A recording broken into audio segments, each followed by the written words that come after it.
Hey everyone, on today's episode of DEETOUR, we have Andy Nguyen, who is a restaurant tycoon, I would say, because he's got Afters ice cream, he's got Groundhouse burgers, he's got all these other concepts.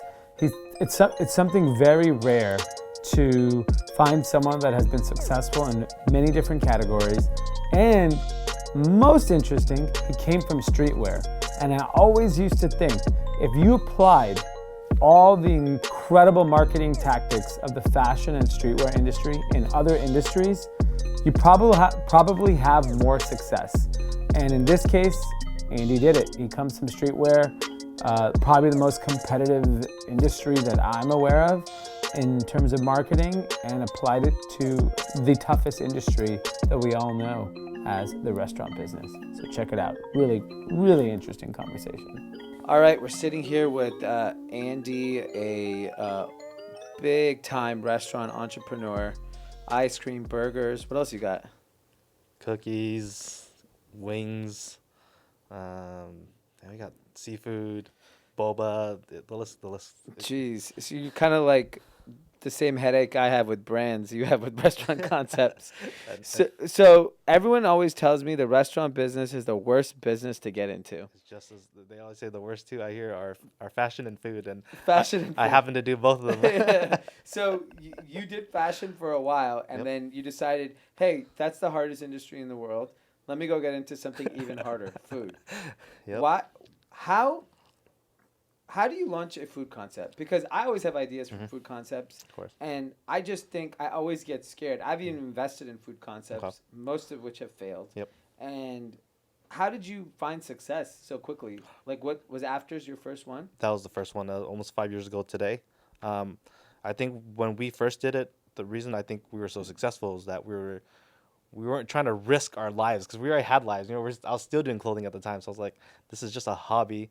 Let's start small.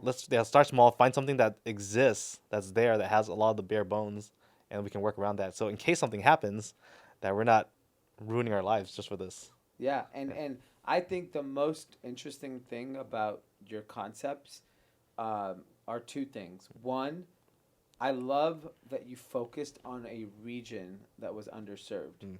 Because when I meet people, everyone wants to do West Hollywood, Soho, the same 5 neighborhoods around the country, right? And you have to be armed with money. Of course. You focused on Orange County and Inland Empire? Yeah. And what did you see in that market that made you realize that? Because you lived out there, you're like, I want the same experience I have. I think being from Orange County, before we opened Afters, you only had Baskin Robbins, Thrifty, and Cold Stone, which are, they're cool, but we don't, it's not our vibe. Like, we wouldn't want to go there after we go to a cool dinner. Instead of going to a party, we're like, let's make this place into a party.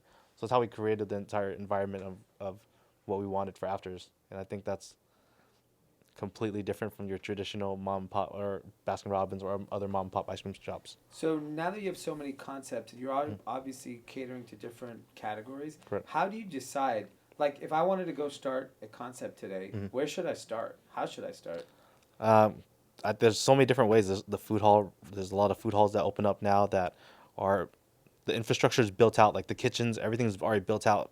So what's a food hall? Like a food court? Food hall, it's like a glorified food court with cooler concepts, more independent chefs. It's like the graduation from the food truck. Okay, got it. And the food truck phase is kind of gone, and now everyone's kind of going towards the food hall. And with the food hall, the great thing about those places is that a lot of the bones are already there. So the kitchen is built. The kitchen is built, and you already know if you're a first time restaurant tour person and you're building a kitchen out, that's minimum 6 figures. Yeah. And if that's already there, you just saved yourself 6 figures. And you just pay rent and you get going. Yeah, you probably pay a little bit higher rent, but this is your kitchen that you can test out products, make sure the concept works. It's a lot smaller space where you can see if your idea is even good. Exactly. So instead of going from like a whole 30 menu item, you can test out this 5 items this week, and then if it doesn't work, you can kind of flip it around. And do you think, and is that happening all over the country? Yeah, Food halls? I think they're popping up everywhere. That's like the newest, that's the biggest thing right now, I think, when you go in retail and you talk to shopping malls, everyone's like, oh, we're building this food hall, or we're building this food hall. And I think beyond that, what I'm trying to do is reshape retail and food together. And do you think if you were to give someone an advice on a concept, Mhm. do you think how much of it is the food, the product that you serve Mhm.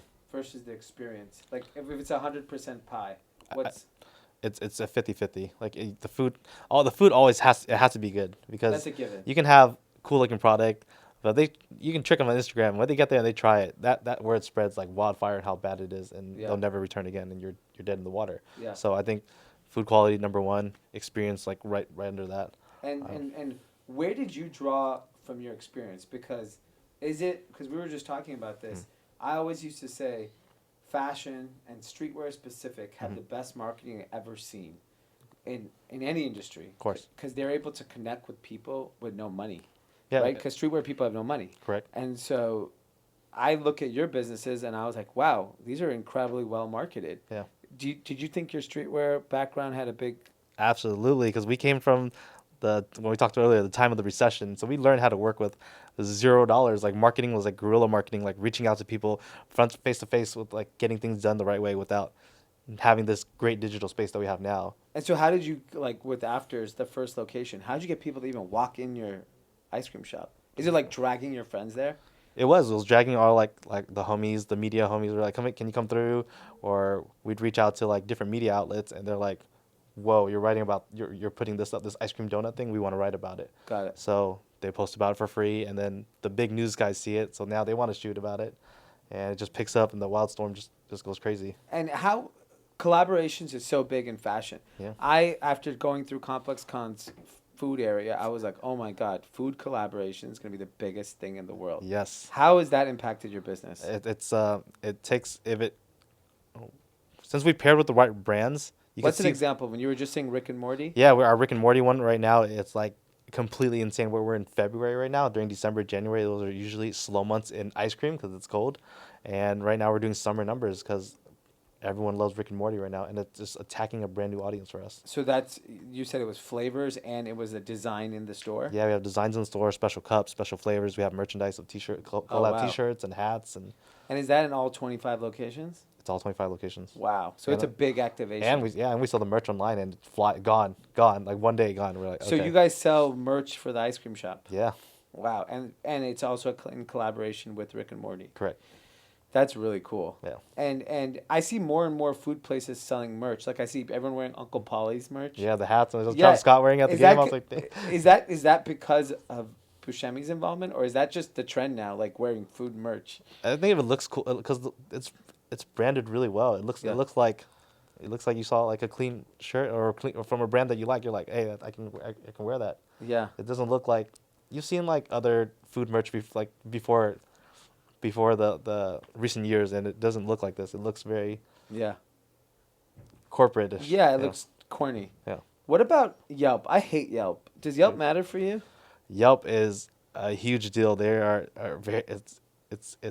But does it help your business? Hell yeah, it helps your business. It does. Yes. Really? Yes. Because I have a very bad experience with Yelp as a retail owner. Same we all do. Yeah, just like, dude, they're extorting you. They're calling you every day. Yeah, so like I'm just like wondering like there are customers who walk in and say, I read this on Yelp and that's why I'm here. Yeah. Who are these people that are on Yelp reading this shit? Everyone. I was speaking at a school the other day, and you see kids like raising.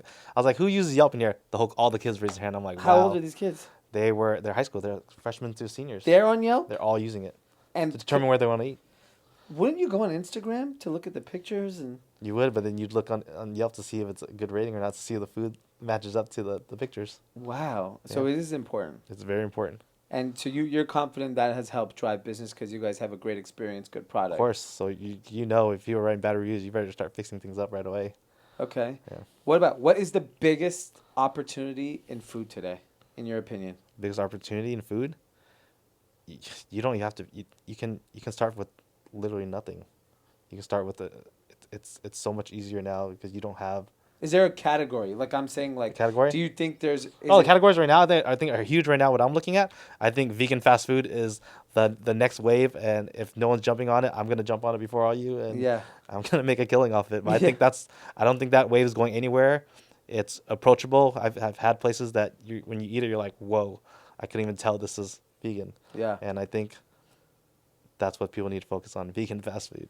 Okay, that's interesting. Yeah. How much money do you need to start a concept? Like, let's say you're sitting here listening to this and be like, I'm dying to start a food concept. Yeah. And you're saying the food hall idea. How much money do you think you actually need? For one of our lowest concepts that we ever spent was maybe like 20 grand. Wow. On one 20 concept. grand, your door is open. Yeah, we got some used equipment and we got things going, and we made our money back pretty quickly after that.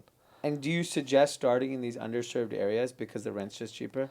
I think so, and less competition are going to pop up, because if you open in a big city like LA, SF, New York, if you have a great concept, 1 week later you have 10 very similar concepts that opened up. Yeah. But when you go in like smaller cities, like I've gone to Texas and Vegas and other areas, they're very slow to pick up on it. They're not like that entrepreneur mentality like us. We're always thinking like, oh, that guy did it. Okay, we're gonna do a better one, or we're gonna do one just like it. But in other areas, they're just like, I just want to enjoy the food.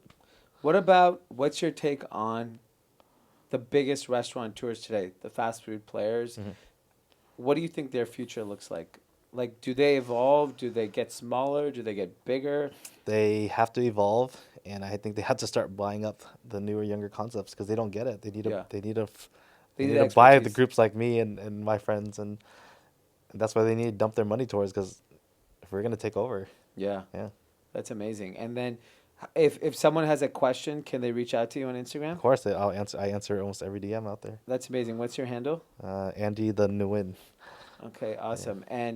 And you're based in Orange County? Yeah, born and raised. Man, we should do a meetup out there and just get all the people we that should do a whole food day out there and get everyone there and put everyone in food comas. Yeah, just to get. I'm sure just so many people want to be in this industry, and there's no one to really talk to. Yeah. And like you've obviously done it with so many different concepts. And it's pretty interesting. The brands, the experience. Also, last question: if I'm sitting here today and I want to start a food concept, do I need to be a chef? I still to this day can't really cook. Okay. I the only thing, if you the microwave maybe and maybe some ramen noodles and that's it. But if you're telling me to do like a 5-course meal, we're in deep. So how do you go about finding someone that knows how to cook? There's so much people with talent and that have passion for cooking. I'm just not the passion for cooking, but I do know what I like and what I like to eat. And that's amazing to know, because I'm not a designer, but my whole life is fashion. And when I was in clothing too, I still to this day, if you ask me to design a graphic, I'll be like, I'm out of here. Oh my gosh, that's amazing. Yeah. Well, thank you very much. This is super helpful. Of course, thank you, dude. And hit up Andy if you have any questions, because I have so many questions just hearing this conversation about concepts and ideas. Yeah. Cool, man. Thank you. Thank you for having me.